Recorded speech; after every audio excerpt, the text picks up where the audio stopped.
Good morning students. आज का हमारा टॉपिक है रॉल्स थ्योरम और लैग्रेंजेस मीन थ्योरम, और उसके बाद हमें इन पर बेस्ड सम्स करेंगे। तो रॉल्स थ्योरम क्या है? If F is a function from closed interval A B to the set of R real numbers is continuous on closed interval AB and differentiable on open interval AB such that f of A is equal to f of B, then there exists at least one C belonging to AB such that f dash C is 0। कहने का मतलब है, यदि हमारे पास एक function है from closed interval A B to the set of real numbers, वो continuous है उस क्लोज्ड इंटरवल ए बी पर और डिफरेंशिएबल है ओपन इंटरवल ए बी पर, और एंड पॉइंट्स पर फंक्शन की वैल्यू सेम है। एंड पॉइंट्स क्या हैं इस इंटरवल के? ए और B. F of A is equal to F of B. यदि ये तीनों कंडीशंस फंक्शन सेटिस्फाई करता है, then there exist at least one point C belonging to A B such that F dash C is 0। ठीक है, तो ये कहती है रॉल्स थ्योरम। रॉल्स थ्योरम कहती है कि यदि आपके पास एक फंक्शन है from closed interval A B to the set of R real numbers और वो कंटिन्यूस है उस क्लोज्ड इंटरवल ए बी पर, डिफरेंशिएबल है ओपन इंटरवल ए बी पर, और F of A is equal to F of B है, यदि ये तीनों कंडीशन सेटिस्फाई करता है, then there exist at least one point C belonging to the interval A B such that F dash C is equal to 0। अब इसका geometrical मतलब क्या है? यदि हम इसको ड्रॉ करते हैं इस फंक्शन के ग्राफ को, एक्स एक्सिस के लॉन्ग हम पॉइंट्स लेंगे एक्स के और वाई एक्सिस के लॉन्ग हम फंक्शन लेंगे, तो जब हम फंक्शन का ग्राफ ड्रॉ करते हैं ए और बी इंटरवल के बीच पे ऐसे कम से कम एक पॉइंट ऐसा ज़रूर होगा जहाँ पर फंक्शन का जो डेरिवेटिव है वो क्या होगा? 0 होगा। फंक्शन का जो डेरिवेटिव है, यहाँ पर कर्व किसकी है? एफ ऑफ एक्स का ये ग्राफ है। तो यहाँ पर जब हम डेरिवेटिव लेते हैं उस पॉइंट पे फंक्शन का, तो वो किसकी स्लोप देता है? टेंजेंट की स्लोप। ये आगे आप एप्लीकेशंस ऑफ डेरिवेटिव में पढ़ोगे। If F of X is the function of the curve, then the derivative of that function at a particular point gives the slope of the tangent at that point। तो यहाँ पर जो tangent है उसकी slope क्या हो गई? 0। यहाँ पर ऐसे दो पॉइंट्स मैंने लिए ए और बी के बीच में, जहाँ पर उनका डेरिवेटिव एफ ऑफ C1 पर भी 0 है, एफ ऑफ C2 पर भी 0 है। कहने का मतलब इन पॉइंट C1 और C2 पर यदि हम टेंजेंट ड्रॉ करते हैं तो वो टेंजेंट किसके पैरेलल होगा? एक्स एक्सिस के पैरेलल होगा।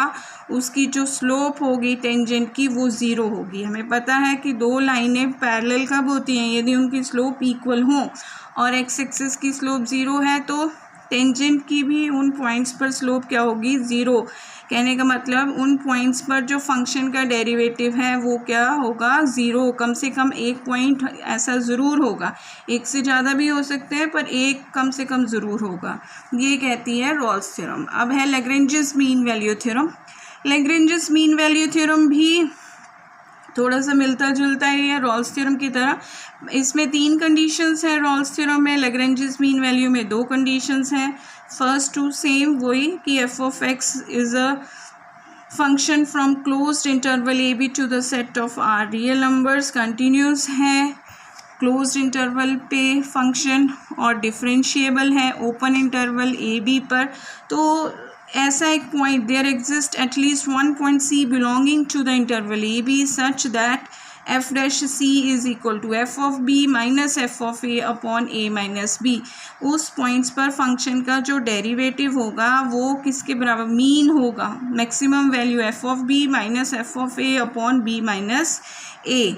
तो ज्योमेट्रिकल मतलब है, यदि हम एक्स एक्सिस के अलॉन्ग पॉइंट्स लेते हैं और वाई एक्सिस के अलॉन्ग फंक्शन को लेते हैं, जब हम इसको प्लॉट करेंगे तो ए जो पॉइंट है वहाँ पर एक्स का कोऑर्डिनेट क्या है? स्मॉल ए, और वाई कोऑर्डिनेट क्या है? एफ ऑफ ए। और इसी तरह बी पॉइंट पे एक्स की वैल्यू क्या है? स्मॉल बी, और फंक्शन की वैल्यू बी पर एफ ऑफ बी जो है उसका वाई कोऑर्डिनेट है, क्योंकि एक्स एक्सिस के लॉन्ग हम एक्स के पॉइंट्स ले रहे हैं और वाई एक्सिस के लॉन्ग फंक्शन को ले रहे हैं। तो आप देखो इसके बीच में एक पॉइंट सी ऐसा ज़रूर है जहाँ पर यदि हम टेंजेंट ड्रॉ करते हैं तो उस टेंजेंट की जो स्लोप होगी एफ डैश सी वो किसके बराबर होगी, एफ ऑफ बी। वो पैरेलल हैं ये दोनों। यदि हम इसको देखें तो सी पर जो टेंजेंट है और ए बी पॉइंट्स को मिलाने से जो लाइन बन रही है उनकी स्लोप्स क्या हैं, आपस में पैरेलल हैं। और ए बी की स्लोप कैसे आएगी, y2 माइनस y1 पढ़ा है स्लोप आपने, y2 minus y1 upon x2 minus x1। तो y2 यहाँ पर क्या है, एफ ऑफ बी, और y1 क्या है, F of a upon b minus a. तो लेग्रेंजेस मीन वैल्यू थ्योरम कहती है कि if f is a function from closed interval a b to r is continuous on closed interval a b and differentiable on open interval a b, then there exists at least one point c belonging to a b such that f dash c is f of b minus f of a upon b minus a। ये है Lagrange's mean value theorem. अब इन पे based हम sums करेंगे। Exercise हमारी है 5.a। 5.a का जो पहला सवाल है वो आप देखो क्या है। इसमें कह रहा है कि verify Rolle's theorem for the function F of x is equal to X square plus 2x minus 8 on the interval -4 to 2। अब देखो रॉल्स थ्योरम में वेरीफाई करना है कि हमने देखना है कि इस फंक्शन पर रॉल्स थ्योरम लगती है कि नहीं। तो सबसे पहले 3 कंडीशंस हमें देखनी पड़ेगी, क्या ये फंक्शन सेटिस्फाई करता है। वो 3 कंडीशंस क्या है कि ये कंटिन्यूस होना चाहिए ओपन क्लोज्ड इंटरवल पे, दिए हुए क्लोज्ड इंटरवल पे, और डिफरेंशिएबल होना चाहिए दिए हुए ओपन इंटरवल पे, और F of A is equal to F of B. End points पर फंक्शन की वैल्यू सेम होनी चाहिए। यहाँ पे एंड पॉइंट्स क्या है, -4 और 2। तो देखो एफ ऑफ एक्स क्या है, x square plus 2x minus 8 being a polynomial function is continuous on -4 to 2 closed interval. ठीक है, पॉलिनोमियल फंक्शन है इसलिए कंटिन्यूस होगा। नेक्स्ट क्या है, इसका डेरिवेटिव क्या है, 2x प्लस 2। इसका डेरिवेटिव ले हम तो क्या आएगा, 2x प्लस 2 एग्जिस्ट करता है इस इंटरवल पर यूनिकली। ऐसा कोई भी पॉइंट नहीं है जहाँ पर ये एग्जिस्ट नहीं करता इस इंटरवल के। तो therefore F of x is derivable on the open interval -4 to 2। पहली 2 कंडीशन सेटिस्फाइड। अब थर्ड देखो, एफ ऑफ -4 क्या आएगा, एक्स, एफ ऑफ एक्स में आप एक्स को क्या पुट करोगे, -4, -4 का whole square plus 2 into -4 minus 8, 16 minus 16 that is 0। F of 2 भी क्या आ रहा है, 0। तो एफ ऑफ -4 एफ ऑफ 2 दोनों ही क्या आ रहे हैं, 0। फंक्शन की value F of -4 is equal to F of 2। तो इसका मतलब है कि फंक्शन की एंड पॉइंट्स पर वैल्यू भी सेम है। तीनों conditions, F of X satisfies all the 3 conditions of the Rolle's theorem, therefore there exist at least one point c belonging to -4 to 2 such that f dash c किसके बराबर होगा, 0 के। और f dash x क्या है, 2x plus 2। तो f dash c क्या हो जाएगा, 2c plus 2 is equal to 0। और c की वैल्यू हम निकालेंगे तो क्या आएगी, 2c इज इक्वल टू -2 और c क्या आ जाएगा, -1। और आप देखो इस इंटरवल के बीच में लाई करता है -1, यस, -4 to 2 इंटरवल के बीच में -1 लाई करता है। Therefore Rolle's theorem is verified. Hence, Rolle's theorem is verified. Question number 2. Examine if Rolle's theorem is applicable to any of the following functions. Can you say something about the converse of the Rolle's theorem from these examples? f of x यहाँ पर हमारे first part में क्या दिया है, greatest integer function on the interval 5 to 9। f of x क्या है, greatest integer function. f of x being a greatest integer function is continuous. Continuous होते हैं, हमने पढ़ा हुआ है कि ये ग्रेटेस्ट इंटीजर फंक्शन हो गए, कांस्टेंट फंक्शन, पॉलिनोमियल, ये सारे क्या होते हैं, कंटिन्यूस फंक्शंस होते हैं अपने डोमेन पर। तो ये फंक्शन कंटिन्यूस तो है बट इंटेग्रल पॉइंट्स पर, जैसे जो इस इंटरवल के बीच में इंटेग्रल पॉइंट्स होते हैं, जैसे इंटेग्रल पॉइंट्स कौन कौन से होंगे, 5 और 9 के बीच में 5 होगा, 6 होगा, ठीक है, 5, 6, 7, 8, 9 बिलोंगिंग टू 5 to 9। इन पॉइंट्स पे ये फंक्शन क्या है, डिसकंटिन्यूस। इंटेग्रल वैल्यूज़ पे ये डिसकंटिन्यूस होता है, बाकी नॉन इंटेग्रल वैल्यूज़ पे ये क्या होता है, कंटिन्यूस होता है। ठीक है, तो ये सभी पॉइंट्स पे कंटिन्यूस नहीं है, तो ये पहली कंडीशन जो रॉल्स थ्योरम की है उसको सेटिस्फाई नहीं कर रहा है। F of X does not satisfy the first condition of Rolle's theorem, therefore Rolle's theorem is not valid for the given function. Second, और अब हमने कन्वर्स भी देखना है इसका, ठीक है। अब डेरिवेटिव हम इस फंक्शन का लें तो वो ज़ीरो होगा, पर कहाँ पर होगा, एफ डैश एक्स ज़ीरो होगा नॉन इंटेग्रल, क्योंकि इंटेग्रल पर तो एग्जिस्ट ही नहीं करता, ये कंटिन्यूस ही नहीं है तो डेरिवेटिव एग्जिस्ट ही करेगा, बट नॉन इंटेग्रल वैल्यू पर इसका डेरिवेटिव ज़ीरो होगा, ठीक है। पर आप डेरिवेटिव तो इसका ज़ीरो हो गया, पर बाकी की कंडीशंस ये सेटिस्फाई करेगा नहीं, वो नहीं करेगा। तो therefore F dash x zero तो है हमारा फॉर नॉन इंटेग्रल पॉइंट्स, पर सारे इंटरवल पर ये कंटिन्यूस नहीं है, डेरिवेबल नहीं है। Therefore F of X does not satisfy all the conditions of Rolle's theorem. Converse का रॉल्स थ्योरम क्या कहती है कि आप ये तीन कंडीशंस फंक्शन सेटिस्फाई कर रहा है तो उसका डेरिवेटिव ज़ीरो होगा। अब हम देख रहे हैं इसका डेरिवेटिव ज़ीरो तो होता है, कन्वर्स देख रहे हैं, डेरिवेटिव तो ज़ीरो है, एफ डैश एक्स तो ज़ीरो है, बट किन के लिए, फॉर नॉन इंटेग्रल पॉइंट्स के लिए इस इंटरवल पे। पर ज़ीरो होने के बावजूद ये बाकी की कंडीशंस तो सेटिस्फाई नहीं कर पाएगा, पता है ना आपको। तो ये कन्वर्स ऑफ रॉल्स थ्योरम भी इस पर सही नहीं है, hence converse of Rolle's theorem is not true for this function. इसी तरह नेक्स्ट फंक्शन हमारा सेकंड पार्ट में दिया है, वो भी ग्रेटेस्ट इंटीजर है ऑन इंटरवल -2 to 2 दिया है। ये जैसे फर्स्ट पार्ट करवाया सेम वैसे आप लिखोगे F of x being a greatest integer function on interval -2 to 2 is not continuous on integral points. अब इस इंटरवल के बीच में इंटेग्रल पॉइंट्स कौन से होंगे, -2, -1, 0, 1, 2। तो इन पॉइंट्स पर ये कंटिन्यूस नहीं होगा, therefore it does not satisfy the first condition of Rolle's theorem. First condition है तो बाकी को देखने की ज़रूरत ही नहीं है, therefore Rolle's theorem is not applicable on this function. और कन्वर्सली डेरिवेटिव तो इसका ज़ीरो होगा नॉन इंटेग्रल पॉइंट्स के लिए, बट फिर भी ये कंडीशन सेटिस्फाई नहीं करता है, तो कन्वर्स इज़ नॉट ट्रू। अब थर्ड फंक्शन जो हमारा है एफ ऑफ एक्स है x² -1 on the interval 1 to 2। यहाँ पर फंक्शन क्या है, पॉलिनोमियल है। F of x being a polynomial function is continuous on interval 1 to 2। अब डेरिवेटिव देखें फंक्शन का, एफ डैश एक्स क्या होगा 2x, वो भी एग्जिस्ट करता है uniquely on the interval open interval 1 to 2। F of x is derivable on open interval 1 to 2। अब एफ ऑफ 1 की वैल्यू देखो आप, एफ ऑफ 1 की वैल्यू क्या आ रही है, 1 - 1 0, और एफ ऑफ 2 की वैल्यू क्या आ रही है, 2² - 1 3। तो F of 1 is not equal to F of 2। Third condition Rolle's theorem की ये सेटिस्फाई नहीं कर रहा है, F of X does not satisfies the third condition of Rolle's theorem, hence Rolle's theorem is not applicable for this function, ठीक है। hence Rolle's theorem is not applicable for the given function f of x is equal to x² - 1।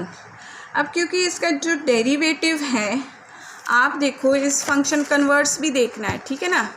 तो converse जब आप देखोगे तो function का derivative जो है f डैश एक्स 0 कहाँ पर होगा, x = 0 पर होगा, पर वो इस इंटरवल के बीच में नहीं है, तो देयरफॉर वो सेटिस्फाई नहीं कर रहा है आपका ये। कन्वर्सली भी ये Rolle's theorem, converse of Rolle's theorem is also not true for this function, yet f of x does not satisfies all the condition of Rolle's theorem, तो converse of Rolle's theorem is also not applicable to this function, ठीक है। Next जो हमारा question है वो है question number 3। F हमारा है function from closed interval -5 to 5 to the set of R real numbers. ये डिफरेंशिएबल है, हमें दिया गया है कि ये फंक्शन क्या है, डिफरेंशिएबल है। और एफ डैश एक्स जो डेरिवेटिव है फंक्शन का डज नॉट वैनिश एनीवेयर, कहीं भी वैनिश नहीं होता। वैनिश का मतलब ज़ीरो के बराबर नहीं होता है। Then prove that f of -5 is not equal to f of 5। अब क्योंकि फंक्शन डिफरेंशिएबल दिया है, solution given F of x is differentiable function, differentiable है तो कंटिन्यूस भी होगा, ये पढ़ा हमने, differentiability implies continuity, every differentiable function is continuous, every continuous function is not differentiable, but every differentiable function is continuous, ठीक है। f of x तो दोनों कंडीशन सेटिस्फाई कर रहा है एल एम वी की, लैग्रेंजेस मीन वैल्यू थ्योरम की, differentiability भी है, कंटिन्यूस भी है। तो since f of x satisfies all the conditions of Lagrange's mean value theorem, therefore there exists c belonging to -5 to 5 such that f dash c किसके बराबर होगा, f of 5 minus f of -5 upon 5 minus of -5। And points क्या है interval के, 5 और -5। अब क्योंकि हमें दिया है कि f dash c is not equal to 0, तो इसको हम इक्वेशन 1 कह रहे हैं, और f डैश c हमारा ज़ीरो के कहीं भी फंक्शन का डेरिवेटिव ज़ीरो के बराबर नहीं होगा। अब फंक्शन का डेरिवेटिव किसके बराबर है, f of 5 minus f of -5 upon 10 हो जाएगा। तो हम f डैश c की जगह क्या पुट कर देंगे, f of 5 minus f of -5 upon 10 is not equal to 0। अब क्रॉस मल्टीप्लाई 10 को इधर ले जाओ तो ये 0 ही हो जाएगा। This implies f of 5 minus f of -5 is not equal to 0। This implies f of 5 is not equal to f of -5। तो यही हमने प्रूव करना था कि f of 5 is not equal to f of 5, hence the result. Question number 4 में function हमें दिया है x² - 4x - 3 और इंटरवल हमारा है 1 to 4। यहाँ पर भी हमने वेरीफाई करना है Lagrange's mean value theorem apply होती है कि नहीं होती। फंक्शन क्योंकि पॉलिनोमियल है इसलिए कंटिन्यूस भी है, कंटिन्यूस तो हो गया ये क्लोज्ड इंटरवल पे, ठीक है। अब डेरिवेटिव लेंगे तो इसका क्या आएगा, 2x - 4x² का डेरिवेटिव 2x - 4x का -4। अब ये भी एग्जिस्ट करता है uniquely in the interval 1 to 4, ये एग्जिस्ट करता है इस इंटरवल में, ठीक है। तो therefore f of x is derivable in the interval 1 to 4। f of x satisfies both conditions, दो ही कंडीशंस है, दोनों ही सेटिस्फाई कर रहा है लैग्रेंजेस मीन वैल्यू थ्योरम की। Therefore there exist at least 1 point c belonging to 1 4 such that f dash c जो है वो किसके बराबर हो जाएगा, f of 4 minus f of 1 upon 4 minus 1। f dash c is equal to f of 4 कितना आएगा, फंक्शन में पुट करो 16, x² में 4 पुट किया तो 16 minus 4 into 4 minus 16 minus 3 minus, और f ऑफ 1 क्या है, 1 माइनस 4 माइनस 3 माइनस 7 आएगा, और यहाँ पर -3 -7 + 1 -6 माइनस ऑफ -6 + 6 -3 + 6 अपॉन 3 कितना आएगा 1। तो 2c - 4 कितना हो रहा है 1, -4 इधर ले गए तो 2c हमारा 5 और c की वैल्यू क्या आ रही है 5/2, 5/2 हाफ ऑफ 5 दैट इज़ 2.5, और इस इंटरवल के बीच में लाई करता है 2.5, hence Lagrange's mean value theorem is verified, ठीक है। तो इस तरह से आपने क्वेश्चन नंबर 4 करना है। और क्वेश्चन नंबर 5 में भी सेम हमने वेरीफाई करना है लैग्रेंजेस मीन वैल्यू थ्योरम को, और ऐसे पॉइंट्स भी बताने हैं। Also find all c belonging to this interval 1 to 3 for which f dash c is 0। f dash c कहाँ 0 होती है, रॉल्स थ्योरम में होती है 0, है ना। तो हमने पहले Lagrange's mean value theorem verify करना है, उसको चेक करना है, देखना है कि इस फंक्शन पे लगती है कि नहीं। साथ में हमने कहने का मतलब है रॉल्स थ्योरम, थोड़ा घुमा दिया है क्वेश्चन को, रॉल्स थ्योरम को भी चेक करना है, ठीक है। अब पहली दो कंडीशंस तो सेम होती है लैग्रेंजेस मीन वैल्यू और रॉल्स की, थर्ड होती है रॉल्स थ्योरम में, बट लैग्रेंजेस मीन में सिर्फ 2 ही हैं, वो हम देखेंगे। और यदि वो सेटिस्फाई करती है तब तो होगा ऐसा c बिलोंगिंग टू 1 3 इंटरवल जहाँ पर f डैश c क्या होता है 0। यदि वो नहीं है तो इसका कहने का मतलब आप डायरेक्ट भी चेक कर सकते हैं। तो देखो फंक्शन हमारा है x³ - 5x² - 3x in interval 1 to 3 closed interval. अब f of x being a polynomial function is continuous in interval 1 to 3। f dash x क्या है, अब इसका डेरिवेटिव ले लो तो 3x² माइनस 10x माइनस 3. अब एग्जिस्ट करता है derivative uniquely in the interval 1 to 3. तो इसका मतलब f of x is derivable. दोनों condition f of x satisfy both the conditions of Lagrange's mean value theorem. Therefore there exist at least one point c belonging to 1 3 such that f dash c किसके बराबर होगा, f of 3 minus f of 1 upon 3 minus 1. और f dash c कितना निकाला था हमने, 3x² minus 10x minus 3. तो f dash c क्या होगा, 3c² minus 10c minus 3 is equal to f of 3. f of 3 minus 27 आ रहा है. आप सॉल्व करके देखेंगे तो माइनस 27 और f ऑफ 1 कितना आ रहा है, -7. Minus of -7 +7 minus 27 +7 minus 20 divided by 2. 3 minus 1 क्या आएगा, 2, दैट इज़ -10. अब आप इस इक्वेशन को सॉल्व करेंगे. 3c² minus 10c minus 3 plus 10 is equal to 0. और वो क्या इक्वेशन बनेगी आपकी, 3c² minus 10c plus 7 is equal to 0. और इसको फैक्टर्स बनाएंगे, माइनस 10c के माइनस 7c माइनस 3 या माइनस 3 माइनस 7c भी लिख सकते हैं. तो c माइनस 1 इंटू क्या आ रहा है, c minus 3c minus 7, 3c minus 7 into c minus 1. तो c की वैल्यू 1 तो नहीं लेंगे हम, बीच में कौन सी लाई करती है, c is equal to 7 upon 3 belongs to the interval 1 3. ठीक है, 1 3 इंटरवल को बिलोंग करते हैं ना. c is equal to 7 upon 3 belongs to 1 3. Hence Lagrange's mean value theorem is verified. अब हमने देखना है कि f डैश c कहाँ कहाँ पर 0 है इस इंटरवल के बीच में. अब f dash c is equal to 0 और f डैश c क्या है, 3c² minus 10c minus 3 is equal to 0. और फैक्टर्स तो डायरेक्ट कुछ नहीं बन रहे, तो उसको बाई फार्मूला हम देखें तो हमारे पास आ रहा है b हमारे पास क्या है, -10, a कितना है 3, c कितना है, क्वाड्रेटिक इक्वेशन सॉल्व करते हैं ना वैसे करना है, -3, c कितना है -3. तो -b plus minus under of b² minus 4ac upon 2a, ये वाला फार्मूला लगाएंगे तो c की वैल्यू हमारी आ रही है 5 plus minus under of 34 upon 6.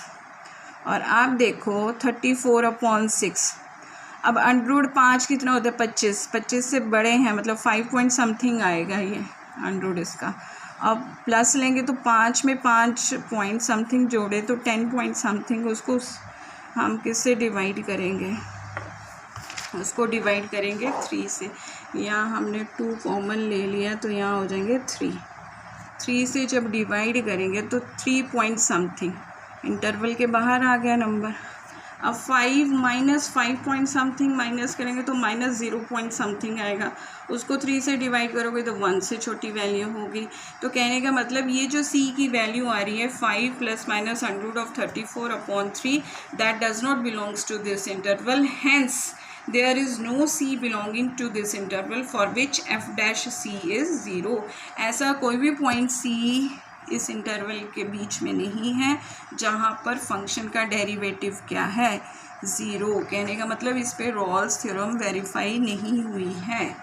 और ये क्यों नहीं हुई है, क्योंकि हमारे जो एंड पॉइंट्स हैं f of 1 is not equal to f of 3. आप देखोगे f ऑफ 1 और f ऑफ 3 निकाल कर तो वो सेम नहीं होंगे. तो थर्ड कंडीशन ये रॉल्स थ्योरम की सेटिस्फाई नहीं करता था, इसलिए ये रिज़ल्ट हमारे पास नहीं आया.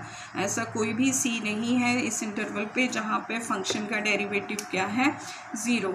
अब जो हमारे फंक्शंस क्वेश्चन नंबर 6 में दिए गए हैं वो फर्स्ट पार्ट तो ग्रेटेस्ट इंटीजर फंक्शन है, सेकंड में भी ग्रेटेस्ट इंटीजर फंक्शन है, थर्ड हमारा है f of x is equal to x² minus 1. अब हमें पता है ग्रेटेस्ट इंटीजर फंक्शन तो कंटिन्यूस नहीं होते हैं इंटेग्रल पॉइंट्स पे, तो सेम रीज़न देना है, they are not continuous on the integral points belonging to this interval 5 6 7 8 9. therefore it does not satisfies the first condition of Lagrange's mean value theorem, therefore is not valid on this function. Lagrange's mean value theorem is not valid for this function. Second में भी greatest integer है, same reason दोगे. Function third जो है वहाँ पर देखो ये पॉलिनोमियल है, तो पॉलिनोमियल तो कंटिन्यूस होता है, यहाँ पर हो सकता है ये लैग्रेंजेस मीन वैल्यू थ्योरम लगे। देखो पॉलिनोमियल फंक्शन है तो कंटिन्यूस है और in the closed interval 1 to 3 1 to 2 ये लिखेंगे। एफ डैश एक्सिस का क्या है 2x है, एग्जिस्ट करता है तो डेरिवेबल भी है in the open interval 1 to f of x satisfies both the conditions of Lagrange's mean value theorem. Therefore, there exists c belonging to 1 to such that f dash c क्या होगा f of 2 minus f of 1 upon 2 minus 1 और f of 2 देखो क्या आ रहा है 2 square minus 1 वो क्या होगा 3 और f of 1 क्या है 0 3 minus 0 upon 1 वो क्या आ गया 3 तो 2c किसके इक्वल आ रहा है 3 के तो c क्या हो गया 3 upon 2 1.5 तो this belongs to the interval 1 2। तो थर्ड जो पार्ट है फंक्शन हमारा है एक्स स्क्वायर माइनस 1 उस पर लैग्रेंजेस मीन वैल्यू थ्योरम लगती है, उसके लिए वैलिड है। बाकी दो फंक्शंस फर्स्ट और सेकंड के लिए वैलिड नहीं है। सेम रीज़न देने जैसे आपने रॉल्स थ्योरम के में दिए थे। तो ये हमारी एक्सरसाइज 5.8 है। बच्चों आप सब ने इसको ध्यान से कर लेने। आई होप आप सबको समझ आ गया होगा। Thank you very much.